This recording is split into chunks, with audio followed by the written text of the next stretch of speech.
Hey, Tech Guide Ninjas here. Hope you have a good day today. So today's tutorial is looking at how to enable or disable autocorrect in Gmail. So to start with, navigate to your Gmail account. Then you're going to look for the little gear icon, which is where your settings are. You're going to click on that.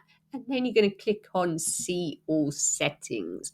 From there, make sure you're on the first page, which is the general page. Then from there, you're going to scroll down until you see autocorrect. So I can click autocorrect off and it says my preferences have been saved. I don't need to press like a save button or anything. And if I want to turn it back on, just click it back on again and those preferences are saved. So I hope that was helpful. Please give the video a like and subscribe to the channel, and I will see you in the next video.